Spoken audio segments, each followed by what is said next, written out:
पर चर्चा होगी। इसके अलावा प्रदेश भाजपा कार्य समिति के गठन पर भी चर्चा होने की उम्मीद है।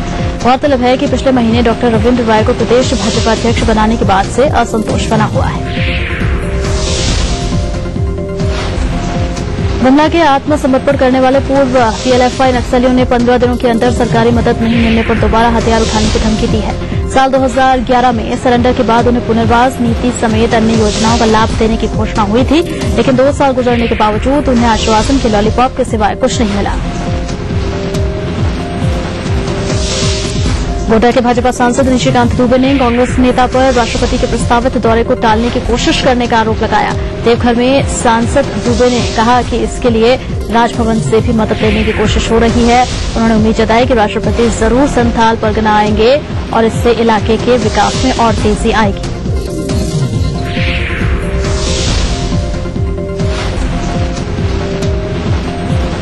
यहाँ एक छोटा सा ब्रेक, जल्द लौटते हैं।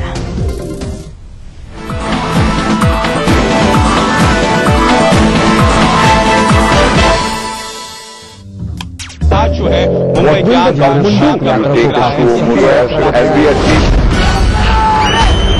अगर आपको इस न्यूज चैनल पर दिखाई गई किसी खबर या कार्यक्रम से शिकायत है तो न्यूज ब्रॉडकास्टिंग स्टैंडर्ड्स अथॉरिटी को लिखें। ज्यादा जानकारी के लिए www.nbanewdelhi.com पर लॉग ऑन।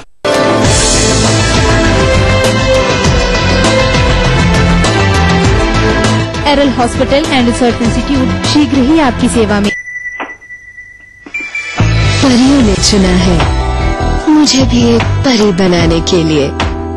नई वीट हाइड्रो रिस्टोर क्रीम बालों को गहराई से हटाए और स्किन के मॉइस्चर को लौटाए, जो दे मुझे स्मूथ और ग्लोइंग स्किन। वीट, एक खूबसूरत एहसास। ढोल पे ढक गया दिया सुनाई, फसले पकी बैसाखी आई। खालसा कौम का जन्म दिवस है, इस दिन की हो लख बधाई। मेरे और हमारे फोर्स ग्रुप की तरफ से आप सबको बैसाखी पर लख लख बधाइयाँ। अब लूट करेला हवा फ्रेश तो देखते रहा भैया जनता एक्सप्रेस।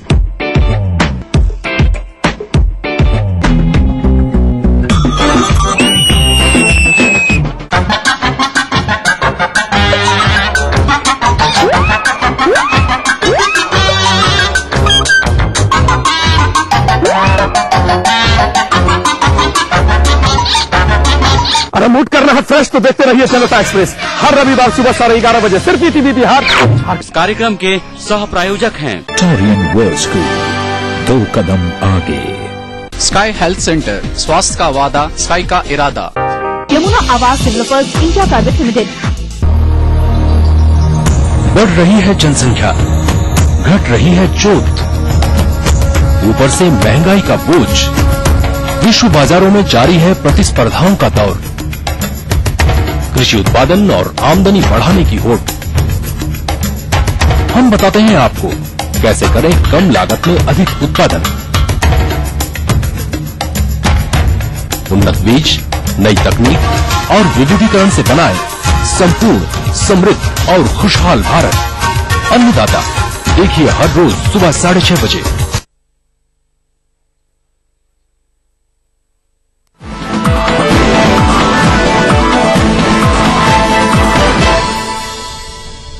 के बाद आपका स्वागत है। बिहार की खबरें फटाफट अंदाज में देखें। उससे पहले एक बड़ी खबर पटना से आ रही है, वो आपको बता देते हैं। हसन अली की अग्रिम जमानत अर्जी जो याचिका दाखिल की गई थी कोर्ट में, वो खारिज हो गई है। हसन अली की मुश्किलें इसके बाद बढ़ गई हैं। फर्जी पासपोर्ट मामले में न्यायालय ने फैसला सुनाया है और अग्रिम जमानत याचिका खारिज कर दी गई है हसन अली की।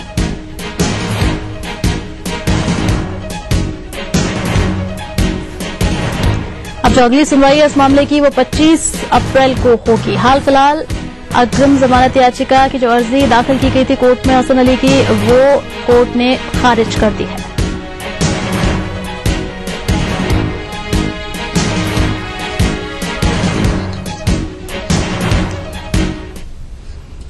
और बिहार की कुछ और खबरें देख लेते हैं फटाफट अंदाज में। पिछले 17 सालों से चला रहा जदयू भाजपा गठबंधन नाजुक मोड़ पर पहुंच गया है। बिना घोषणा के ही नरेंद्र मोदी को प्रधानमंत्री पद के लिए प्रोजेक्ट करने से खफा जदयू ने अब गठबंधन तोड़ने की खुली धमकी दे डाली है। पार्टी के प्रधान महासचिव केसी त्यागी को ने यह धमकी दी है जदयू की तरफ से। और आज आपको कल जदयू की राष्ट्रीय कार्यसमिति की बैठक होने वाली है, उससे ठीक पहले यह बयान केसी त्यागी की तरफ से आया है। जदयू की राष्ट्रीय कार्यसमिति और राष्ट्रीय परिषद की बैठक कल दिल्ली में होने वाली है। इसी बैठक में जदयू प्रधानमंत्री पद को लेकर अपना स्टैंड साफ कर देगी। जानकार सूत्रों के मुताबिक जदयू कार्यसमिति में उसी एजेंडे पर मोहर लगाएगी जो नीतीश का स्टैंड है, यानी पार्टी नरेंद्र मोदी को प्रधानमंत्री पद का दावेदार स्वीकार नहीं करेगी। वैसे कुछ दिन पहले मुख्यमंत्री नीतीश कुमार ने प्रधानमंत्री पद के लिए नरेंद्र मोदी की बजाय लालकृष्ण आडवाणी को बेहतर उम्मीदवार बताया था। नीतीश के इस बयान के बाद भाजपा और जदयू गठबंधन में दरार दिख रही है। वहीं भाजपा के प्रदेश अध्यक्ष मंगल पांडे ने सीएम को उनके बयान के लिए क्लीन चिट दे दी। इधर मंगल पांडे सिवान के मैरवा में भाजपा कार्यालय का उद्घाटन करने आए। मंगल पांडे ने कहा कि नीतीश कुमार ने आडवाणी की प्रशंसा की है, वो एक अच्छे नेता हैं और ये उनके खुद के विचार हैं। वहीं उन्होंने प्रधानमंत्री पद के लिए अपनी राय देने से इनकार कर दिया। हालांकि इसे लेकर उभरे विवाद को सुलझा लिए जाने का भी भरोसा दिलाया। सूबे में नक्सल और संगठित अपराध से निपटने के लिए बिहार पुलिस बिल्कुल तैयार है। इसके लिए मुख्यालय ने बड़ी संख्या में युवा सब इंस्पेक्टर और पुलिस कर्मियों को विशेष प्रशिक्षण दिया है। इनकी ट्रेनिंग सीआरपीएफ और एसटीएफ की तर्ज पर कराई गई है। कड़ी ट्रेनिंग के बाद अब इन बलों से जिलों में अलग अलग टास्क फोर्स का गठन किया जाएगा। मुख्यालय पूरे राज्य में ऐसी 77 कंपनियां तैयार कर रहा है। टास्क फोर्स के सभी जवान हाईटेक और आधुनिक हथियारों से लैस होंगे और उन्हें खासतौर पर अपराधग्रस्त और नक्सल प्रभावित क्षेत्रों में तैनात किया जाएगा। सीतामढ़ी में देर रात रसोई गैस सिलेंडर के रिसाव से घर में आग लग गई। इस आग में 4 लोग जिंदा जल गए। मरने वालों में 2 महिलाएं और 3 और 5 साल के 2 बच्चे शामिल हैं। घटना चौरात प्रखंड के दक्षिणी पंचायत के वार्ड संख्या 2 की है। मिली जानकारी के मुताबिक गैस रिसाव के पास सिलेंडर में आग लग गई और फिर विस्फोट भी हुआ। आग इतनी भीषण थी कि किसी को बचने का मौका तक नहीं मिला। प्रशासन ने पीड़ित परिवार के लिए सहायता राशि की घोषणा कर दी है। पटना के पीरबहोर थाना क्षेत्र के गोविंद मित्रा रोड स्थित उदय पैलेस में भीषण आग लग गई। शॉर्ट सर्किट से लगी इस आग ने विकराल रूप धारण कर लिया और कई दुकानों को अपनी चपेट में ले लिया। बाद में फायर ब्रिगेड की 4 गाड़ियों ने काफी मशक्कत के बाद आग पर काबू पाया। फिलहाल अगलगी की इस घटना में लाखों रुपए की क्षति का अनुमान है। गर्मी के साथ ही पटना में बिजली और पानी का संकट गहराने लगा है। गांधी मैदान थाना क्षेत्र के भट्टाचार्य रोड में पिछले 1 सप्ताह से जारी बिजली और पेयजल संकट से परेशान लोगों ने जमकर हंगामा किया। सड़क जाम करने के साथ ही लोगों ने आगजनी कर दी। लोगों के हंगामे से सबसे ज्यादा परेशान आम लोगों को इस दरमियान कड़ी धूप का सामना करना पड़ा और सड़क पर खड़े रहने को वो मजबूर हो गए। भागलपुर के तिलकामांझी थाना क्षेत्र के घुरनपीर बाबा चौक पर छात्र संगठनों ने पुलिस प्रशासन के खिलाफ जमकर हंगामा किया। बताया जा रहा है कि एक निजी कोचिंग इंस्टीट्यूट में पढ़ाई के दौरान कुछ असामाजिक तत्वों ने मारपीट शुरू कर दी। इससे वहां पढ़ाई कर रहे कई छात्रों को कई चोटें आई और एक छात्र बुरी तरह से जख्मी हो गया। इस पूरे घटनाक्रम के दौरान पुलिस वहां तमाशबीन बनी रही। पुलिस की भूमिका से आक्रोशित छात्रों ने चौक को जाम कर दिया और पुलिस प्रशासन के खिलाफ नारेबाजी शुरू कर दी। साथ ही ऑटो चालक और राहगीरों के साथ भी बदसलूकी की। इस दौरान पुलिस के समझाने पर छात्र भड़क गए और पुलिस के साथ भी हाथापाई की। आक्रोशित छात्रों ने पुलिस से आरोपी की जल्द गिरफ्तारी की मांग की है। चैत्र नवरात्र शुरू हो गया है। इस पावन महीने में माता की पूजा की जाती है, लेकिन नवादा नगर परिषद में सफाई के प्रति नगर परिषद बिल्कुल उदासीन है। यहां मुख्य सड़कों पर कूड़े का अंबार लगा हुआ है। लोग काफी परेशान है। नगर परिषद के मुख्य पार्षद इजहार रब्बानी ने सफाई नहीं होने के पीछे श्रम शक्ति की कमी को वजह बताया। बाढ़ में समेकित बाल विकास परियोजना महज खानापूर्ति करने की योजना बनती जा रही है। बाढ़ के पंडारक प्रखंड में करीब 30% आंगनबाड़ी केंद्रों का अपना भवन नहीं है। पेड़ के नीचे या तो ये चल रहे हैं या फिर कागजों पर। पंडारक के केंद्र संख्या 30 का भी यही हाल है। यहाँ बच्चे पेड़ के नीचे पढ़ते हैं। विभाग महज 200 रुपए महीना केंद्र चलाने का भाड़ा देता है, पर कोई भी इतनी कम राशि में मकान किराए पर देने को तैयार नहीं है। डीजीपी अभयानंद सूबे के सभी जोन के आईपीएस अधिकारियों के साथ बैठक कर रहे हैं। इससे पहले डीजीपी अभयानंद ने भागलपुर जोन के आईपीएस अधिकारियों के साथ बैठक की थी और आज अभयानंद दरभंगा के लिए रवाना हो रहे हैं। कल दरभंगा में डीजीपी दरभंगा जोन के आईजी, रेंज के डीआईजी और दरभंगा जोन के सभी जिलों के एसपी के साथ बैठक करेंगे। किऊल गया रेलखंड पर नवादा के सहजपुरा गांव के पास हाथ पैर बंधे एक अज्ञात युवक का शव मिला। मृतक का शरीर पटरी से बांधा गया था, जिससे वो रेल की चपेट में आने से क्षतिग्रस्त हो गया। शव को कब्जे में लेने के लिए रेल थाना पुलिस और नगर थाना पुलिस आपस में लगभग 1 घंटे तक जूझते रहे। इस पहले कल तिलैया रेलवे स्टेशन के पास भी एक युवक का शव मिला था। अररिया के सिमराहा थाना क्षेत्र के लक्ष्मीपुर गांव में मवेशी चराने के मुद्दे पर 2 गुटों में मारपीट हो गई। इस मारपीट में एक की मौत हो गई जबकि 4 लोग घायल हो गए। घायलों का इलाज फारबिसगंज रेफरल अस्पताल में किया जा रहा है। वहीं पुलिस मामले की छानबीन में जुटी है। घायल होमगार्ड जवान मनोज यादव को अस्पताल से छुड़ाने के लिए उसके परिजनों ने पूर्णिया के डीएम और एसपी से गुहार लगाई है। परिजनों का कहना है कि डगरुआ चेकपोस्ट पर ड्यूटी के दौरान ट्रक की चपेट में आने से वो घायल हो गया था। सिलीगुड़ी के पैरामाउंट अस्पताल में उनका इलाज चल रहा है, जहां इलाज का 4 लाख रुपए अभी भी बकाया है, जिस वजह से अस्पताल उसे डिस्चार्ज नहीं कर रहा। डीएम ने इस मामले में किसी भी तरह के सहयोग में असमर्थता जताई है।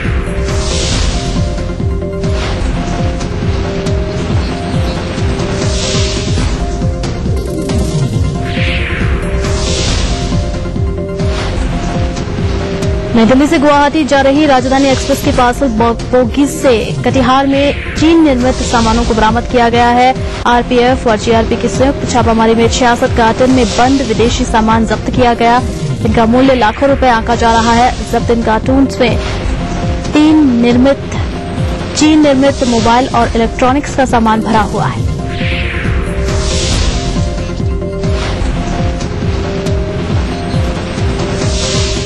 छोटे से ब्रेक के लिए रुक रहे हैं, चल लौटते हैं।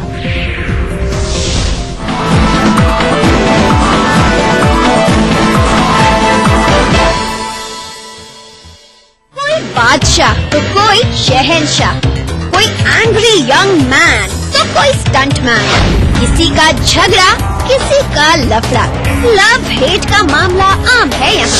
सुर्खियों में रहने की अदा खूब आती है इन्हें। अपने अपने तरीके से काम करते हैं सब इंडस्ट्री में, इसीलिए तो खासा दिलचस्प है फिल्मी दुनिया की खबरें। देखिए फिल्मी नामा इस समय पर। राहुल की दुनिया में आपका स्वागत। राहुल ग्रुप ऑफ कंपनीज केवल इच्छा शक्ति, मेहनत और विश्वास से स्थापित हो रहा है नए नए ख्वाबों का आशियां। राज्य सरकार के सहयोग से खाद्य संरक्षण केंद्र हो रहे हैं। परिवेश बंधु होकर लकड़ी के बदले प्लाईवुड का व्यवहार लोकप्रिय करना।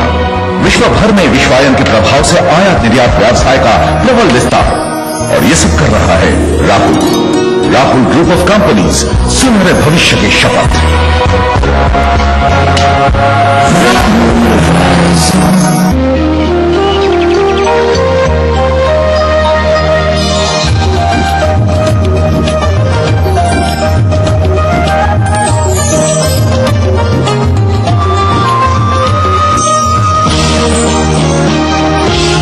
कृतज्ञ राष्ट्र का किसानों को नमन। अगर आपको लगता है कि आप में भी है वो बात कि आप बन सके बेस्ट मॉम सुपर गृहिणी, और अगर आपको लगता है कि आप दोनों पति पत्नी है बेस्ट कपल, तो अपने एक अच्छे से फोटोग्राफ के साथ और बेस्ट होने की रीजन के साथ हमें मेल करें। आप सबके लिए हमारा ईमेल आईडी है etv@gmail.com। तो देखते रहिए मिसेस भाग्यशाली अब हफ्ते के 3 दिन, सोमवार, बुधवार, शुक्रवार दोपहर 3:30 पे। अब आप पुनः प्रसारण भी देख सकते हैं। जी हाँ, यानी कि हफ्ते के 3 दिन, मंगलवार, गुरुवार और शनिवार सुबह 11:30 पर सिर्फ ETV बिहार झारखंड।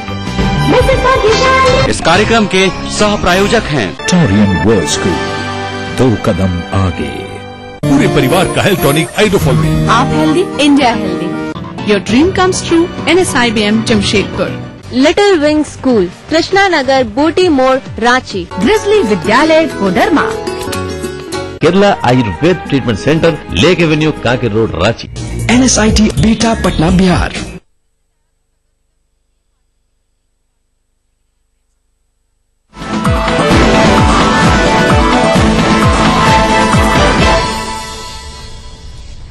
के बाद आपका स्वागत है और राष्ट्रीय खबरों को फटाफट अंदाज में देखें। उससे पहले एक बड़ी खबर नई दिल्ली से, जहां बताया जा रहा है कि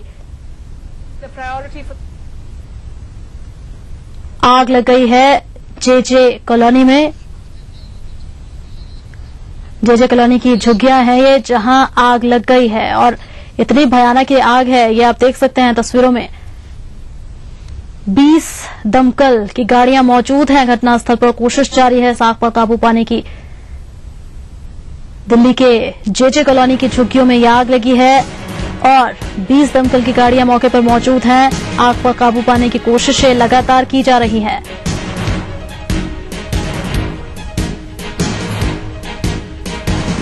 दिल्ली के बवाना में स्थित है ये झुग्गियां, जहां पर ये आग लगी है। वजह क्या रही आग लगने के पीछे, वो अभी तक साफ नहीं हो पाया, लेकिन 20 दमकल की गाड़ियां वहां मौजूद हैं। इससे आप समझ सकते हैं कि कितनी भयावह होगी आग, कि 20 दमकल की गाड़ियां भी इस आग को अभी तक बुझा नहीं पाई हैं।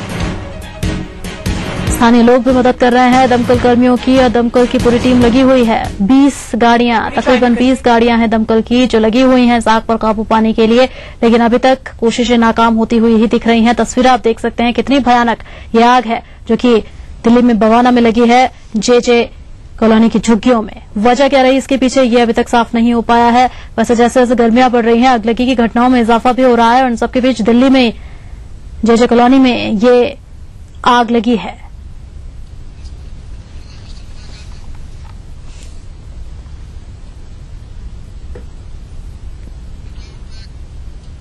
और अब कुछ और राष्ट्रीय खबरें, लेकिन फटाफट अंदाज में। खालिस्तान लिबरेशन फ्रंट के आतंकी देविंदर पाल सिंह भुल्लर की याचिका को सुप्रीम कोर्ट ने खारिज कर दिया है। इसमें फांसी की सजा को आजीवन कारावास में बदलने की मांग की गई थी। 2 जज की खंडपीठ ने अपने फैसले में कहा कि याचिकाकर्ता इस बात को साबित करने में नाकाम रहा कि उनकी सजा को कम क्यों किया जाए। भुल्लर ने दया याचिका पर सुनवाई करने में हुई देरी को आधार बनाकर फांसी की सजा को आजीवन कारावास में बदलने की मांग की थी। जनवरी 2003 में भुल्लर ने राष्ट्रपति के पास अपनी दया याचिका दायर की थी। तो सुप्रीम कोर्ट के फैसले के साथ ये भी तय हो गया है कि सजा देने में देरी या दया याचिका में विलंब की वजह से किसी की सजा में परिवर्तन नहीं हो सकता। आपको बता दें कि सितंबर 1993 में दिल्ली में हुए बम धमाकों में 9 लोगों की मौत हो गई थी, जबकि 25 से ज्यादा लोग घायल हुए थे। दिल्ली में 1993 के बम धमाकों के दोषी भुल्लर की याचिका खारिज किए जाने का एमएस बिट्टा ने स्वागत किया है। वहीं उन्होंने शीला दीक्षित सरकार पर भुल्लर को बचाने का आरोप भी लगाया। सुप्रीम कोर्ट के फैसले के बाद बिट्टा ने कहा कि शीला दीक्षित सरकार जिस तरह से मानसिक रोगी बताकर भुल्लर की फाइल को गृह मंत्रालय और कानून मंत्रालय में घुमा रही थी, उससे न्याय मिलने की उम्मीद खत्म हो गई थी। इधर केंद्रीय पेट्रोलियम मंत्री वीरप्पा मोइली ने भुल्लर मामले में सुप्रीम कोर्ट के फैसले का स्वागत किया है। केंद्रीय मंत्री ने कहा कि हर केस में साक्ष्यों के आधार पर फैसला आता है, ऐसे में किसी एक फैसले से दूसरे केसों पर टिप्पणी करना मुनासिब नहीं है। ये बातें उन्होंने बेंगलुरु में पत्रकारों से बातचीत के दौरान कही। भाजपा प्रवक्ता बलबीर पुंछ ने भुल्लर की याचिका खारिज किए जाने का स्वागत किया है। उन्होंने कहा कि भारत माता के खिलाफ जो हथियार उठाते हैं उन्हें सजा के लिए भी तैयार रहना चाहिए।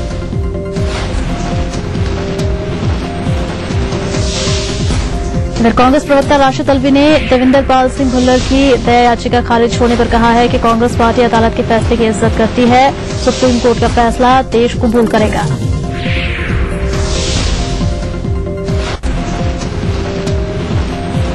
All India anti terrorist front के चेयरमैन मनिंदरजीत सिंह बिट्टा ने 1984 सिख दंगों को लेकर कांग्रेस नेताओं पर निशाना साधा है। उन्होंने सिख दंगा पीड़ितों को न्याय मिलने में हो रही देरी के लिए कांग्रेस नेताओं को जिम्मेदार ठहराया।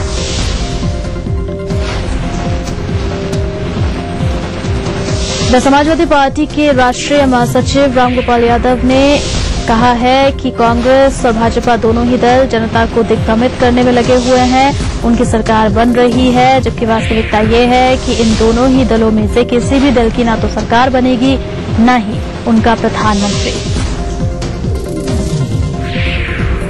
प्रधानमंत्री मनमोहन सिंह ने विदेशी निवेशकों, खासकर जर्मन निवेशकों को भरोसा दिलाया है कि भारत में निवेश के बेहतर अवसर उपलब्ध हैं उन्होंने अर्थव्यवस्था सुधार के लिए सरकार द्वारा उठाए गए कदमों की जानकारी दी। मजबूत और समृद्ध यूरोजोन को वैश्विक जरूरत बताते हुए उन्होंने भारत, यूरोप और जर्मनी के बीच व्यापारिक संबंधों को मजबूत करने पर जोर दिया।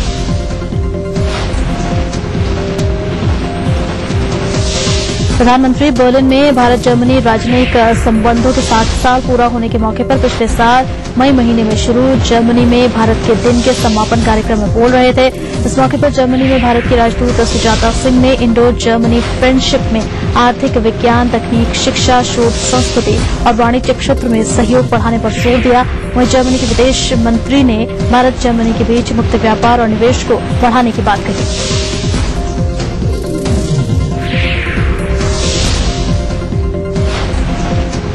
चलिए तो इस बुलेटिन में फिलहाल के लिए सिर्फ इतना ही। मुझे दीजिए इजाजत। चलते चलते देखिए तिरछी नजर। नमस्कार।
इस कार्यक्रम के सह प्रायोजक हैं पूरे परिवार का हेल्थ टॉनिक हाइड्रोफॉल। आप हेल्दी, इंडिया हेल्थ। खोल चुकी हूँ पंख अपने, प्रेशर की फिर भी सपने, बचने तो कल शुरू होने दो, खेल जीवन की नई हो रस्में। मिसेस भाग्यशाली, मिसेस भाग्यशाली, तिल नून कढ़ाई रोज की लड़ाई आज बंद हो रही। डस्टिंग इज फ्री, गैस धो भी मिस्त्री, आउट और ये नहीं। मिसेस भाग्यशाली, मिसेस भाग्यशाली, मिसेस भाग्यशाली। मिसेस भाग्यशाली देखने वाले सभी दर्शकों को रूपम किशोर का प्यार भरा नमस्कार। आज हमारी पूरी टीम मौजूद है आनंदपुरी पटना की महिलाओं के बीच और मौका है कि आप मिलेंगे आज की मिसेस भाग्यशाली बिंदु झा और उनके आस पड़ोस की महिलाओं से। तो पहला मौका है कि हम आपकी मुलाकात कराएं आज की मिसेस भाग्यशाली बिंदु जी से। नमस्ते मैम। नमस्ते। कैसा लग रहा है मिसेस भाग्यशाली बनकर? बहुत अच्छा लग रहा है और प्रोग्राम देखते हैं, बहुत अच्छा लगता है। और आज हम लोग आपके बारे में ढेर सारी बातें करेंगे और हमें भी बहुत अच्छा लगेगा सीरियसली। चलिए फिलहाल वक्त है कि आपको मिलवाएंगे आस पड़ोस की महिलाओं से। नमस्ते। नमस्ते। नमस्ते। नमस्ते। तो आप सबसे ही जानना चाहेंगे क्या सोचती हैं आप लोग कि शहर पटना में हम लोग किस हद तक सुरक्षित हैं? मैम हम शुरुआत आपसे करना चाहेंगे। मैं यही सोचती हूँ कि पटना अच्छा शहर है और यहाँ का वातावरण वो तो बनाने पे निर्भर करता है, लेकिन हम अगर सुरक्षित हैं तो हम उतना भयभीत नहीं हैं। हम बाहर निकलने के बावजूद भी हम ये रहते हैं कि नहीं हम ठीक हैं, तो कोई हमको ये नहीं कर सकता है। तो मैम आप ये कैसे कह सकती हैं कि आप सुरक्षित हैं इसीलिए आप बाहर जाएंगे तो आपके साथ कुछ नहीं होगा, या आप कैसे इस बात की गारंटी ले सकती हैं कि आप सुरक्षित हैं? हम ईश्वर पे हैं। तो आप काफी धार्मिक है ये कहना चाहते हैं आप? और उन पे विश्वास है और वो अगर बिगाड़ना नहीं चाहेंगे तो कहीं कुएं में कूद जाएंगे तब पर भी कुछ नहीं बिगड़ेगा। बिल्कुल सही कहा आपने। कहते भी हैं कि जिनके साथ भगवान होते हैं उनका तो सचमुच कोई कुछ बिगाड़ नहीं पाता है, सब कुछ उनके ही हाथ में, एक पत्ता भी उनकी मर्जी के बिना नहीं डोलता। लेकिन बात जब हमारी सुरक्षा की आती है तो अगर एक तरह से देखा जाए हम धार्मिक हैं या नहीं है, लेकिन सब कुछ ऊपर वाले के ऊपर नहीं छोड़ा जा सकता। कुछ न कुछ गारंटी, कुछ न कुछ सिक्योरिटी हमें खुद भी लेकर चलनी पड़ती है। और तो महिलाओं की आती है तो हम थोड़ा सा सजग हो जाते हैं, थोड़ा डर जाते हैं। आज भी बिहार में जो महिलाओं की स्थिति है उससे हम सभी वाकिफ हैं। मैम आप क्या कहना चाहिए? दोनों है, मतलब सुरक्षित भी है और सुरक्षित भी है, दोनों है। आजकल बाहर निकलने के बाद तो हम लोग सोच भी नहीं सकते हैं कि अब घर वापस जाएंगे। तो क्या कहना चाहते हैं आपके सुरक्षा को मद्देनजर रखते हुए और क्या क्या कदम हमें उठाने चाहिए या प्रशासन को उठाने चाहिए? ट्रैफिक जो लगता है रोड पे और टेम्पू वाले लोग इतना रफ चलाते हैं, उसको पहले ठीक करना चाहिए। उसके बाद से कुछ मतलब जगह जगह कुछ पुलिस भी रखना चाहिए ताकि कुछ लड़कियों लोग को सुरक्षा मिले। बिल्कुल सही कहा आपने। बिंदु जी आप क्या कहना चाहेंगे, किस हद तक लड़कियां सुरक्षित हैं यहाँ? अभी तो सुरक्षित हमको नहीं लग रहा है और लड़की का भी गलती रहता है इसमें, खाली लड़का का ही गलती नहीं रहता। जी जी जी। जब हम ठीक रहेंगे तो कुछ नहीं कर सकता है, कर भी सकता है तो हमारे साथ पुलिस है, ऐसा नहीं है कि नहीं है। तो दोनों को समझना होगा। हाँ, ये दोनों को समझना पड़ेगा और हर चीज को लेना पड़ता है। अगर लड़की सोच लेगी कि हमको ये चीज करना है वो कर ही लेगी, और नहीं तब तो आजकल तो बहुत ज्यादा बिगड़ने का ही चांस है। तो बिगड़ने के चांसेस ज्यादा हो जाते हैं मैम के हिसाब से। बीइंग अ पेरेंट बिल्कुल सही कह रही हैं, जितनी गलती लड़कों की होती है उतनी ही गलतियां लड़कियों की भी होती है, क्योंकि आजकल बिल्कुल समान भाव से समानता दी जा रही है दोनों को। ऐसे में जरूरी है कि लड़कियां बोल्ड हों। तो क्या मैम आपको सचमुच लगता है कि लड़की अगर बोल्ड है, अपने काम के प्रति बिल्कुल निष्ठावान है, तो उनके साथ कुछ नहीं हो सकता? नहीं हो सकता है, ऐसा नहीं है नहीं हो सकता है, लेकिन ये लड़की अगर बोल्ड है उसके साथ अगर मतलब बोल्ड है तो उसके साथ अगर लड़का बदमाशी भी करता है तो उसका मुकाबला कर सकती है। और इसमें समाज को या प्रशासन को, सरकार को क्या करना चाहिए? मदद करना चाहिए, लड़की को मदद करना चाहिए। तो क्या लगता है कि सरकार किस हद तक इस ओर पहल कर रही है? कर रही है, लेकिन अच्छे तरीका से करना चाहिए। लड़की के ऊपर थोड़ा ज्यादा ध्यान देना चाहिए, क्योंकि लड़की के साथ आजकल डेट में बहुत गलत हो रहा है। ये सब नहीं होना चाहिए, लेकिन हो रहा है। तब इसके लिए तो सरकार, पुलिस यही सब नहीं मतलब कर सकती है, मदद करेगी। बिल्कुल। आप क्या कहना चाहेंगे? लड़की लोग को और लड़का लोग को इक्वलिटी दिया जा रहा है। आज का जनरेशन ही ऐसा है। हमको लगता है जहाँ तक पेरेंट्स का सवाल है, पेरेंट्स का भी बहुत बड़ा हाथ होता है अपनी लड़की को सुरक्षा देने में, कि खुद पहुंचाए कॉलेज स्कूल कुछ भी, या फिर खुद लाए। गवर्नमेंट की तरफ से ये हो सकता है कि वो जो लेडी फोर्स है वो तैनात करे कॉलेज स्कूल्स के बाहर। हर टाइम कहीं ना कहीं चौक पे चौराहा पे पुलिस होना चाहिए कि और जो लड़की लोग कंप्लेन करती है कि छेड़खानी का, उसको दर्ज नहीं किया जाता है। मेन प्रॉब्लम ये है क्योंकि उसके खिलाफ कोई सबूत नहीं होता है, लेकिन ये गलत है। उसको भी दर्ज करना चाहिए और उसके खिलाफ एक्शन लेना चाहिए, तभी जाके कहीं जो छेड़खानी करते हैं या फिर जो भी इस तरीके के मतलब इवॉल्ट में रहते हैं उनके खिलाफ एक्शन लेने से वो जरूर सुधरेंगे। बिल्कुल सही कहा आपने। और जरूरी है कि हम सभी समझें, चाहे वो लड़कियां हो, लड़के हो, पेरेंट्स हो, सरकार हो, प्रशासन हो, हम सबको सोचना पड़ेगा और सबने मिलकर जब इस ओर पहल करनी है, तभी मुझे लगता है कि जो छेड़खानी की समस्याएं हैं, महिलाओं को लेकर असुरक्षा की जो समस्याएं हैं, वो जाके एक समय ऐसा आएगा जब वो खत्म हो पाएगी। फिलहाल बता दें कि मिसेस भाग्यशाली में अब वक्त है कि खेला जाए आप सबके साथ ही गेम। तो गेम के लिए तैयार है आप सभी? बता दें आप सबको बारी बारी से 2 प्याज मिलेंगे जिसे पील ऑफ करना है, छीलना है। इस काम को आप सभी महिलाओं में से जिस महिला ने सबसे कम समय करके दिखाया वो होंगे इस गेम की विजेता। जिनका समय होगा उससे थोड़ा अधिक वो होंगे इस गेम के उप विजेता। तो तैयार है आप सभी गेम के लिए? जी तैयार है। तो गेम ये है कि आप सबको बारी बारी से 2 प्याज मिलेंगे जिसे पील ऑफ करना है। इस काम को आप सभी महिलाओं में से जिस महिला ने सबसे कम समय में करके दिखाया वो होंगे इस गेम के विजेता। जिनका समय होगा उनसे थोड़ा अधिक वो होंगे इस गेम के उप विजेता। तो तैयार है आप सभी गेम के लिए? तैयार है बिल्कुल। ओके, आपके लिए समय शुरू होता है।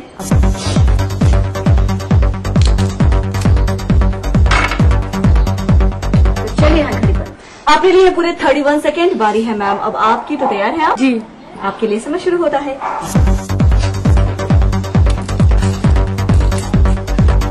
चलिए है घड़ी बंद। आपने लिए है पूरे 22 सेकेंड बारी है मैम, अब आपकी। तो तैयार है आप? जी हाँ। आपके लिए समय शुरू होता है।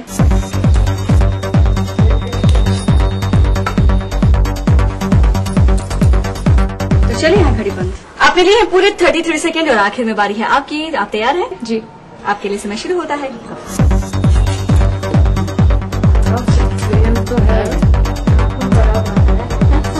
तो चलिए है घड़ी बंद। आपके लिए है पूरे 20 सेकेंड। आप सबके लिए जोरदार ताली होनी चाहिए। बहुत ही बढ़िया। तो सबके खेलने के बाद डिक्लेयर है कि गेम की विजेता है 20 सेकेंड के साथ आप। तो आपका नाम जानना चाहेंगे? सोनम। सोनम। और उप विजेता के स्थान पे है 22 सेकंड के साथ मैम आप? मेरा नाम बबली। बबली। तो चलिए इन दोनों के लिए मंगवा लेते हैं ईटीवी बिहार झारखंड की ओर से आकर्षक उपहार। बहुत बहुत मुबारक, बहुत बहुत। तो इस गेम की उप विजेता बबली जी को मिलता है ईटीवी बिहार झारखंड की ओर से क्या आकर्षक उपहार। और चाहेंगे बिंदु जी आपके हाथों से मिले। बबली जी बहुत हमारे इस गेम के विजेता यानी सोनम जी की, इनको भी मिलता है ईटीवी बिहार झारखंड की ओर से ये आकर्षक उपहार। बिंदु जी बहुत बहुत तो हम बता दें कि अगर आप भी अपनी जिंदगी के यादगार लम्हों को शेयर करना चाहती हैं, हमारे साथ बनना चाहती हैं मिसेस भाग्यशाली, तो देर ना करें, जल्दी से करें हमें एसएमएस करने के लिए टाइप कीजिए MBG स्पेस अपना नाम स्पेस अपना पूरा पता और उसे भेज दें 56265 पे।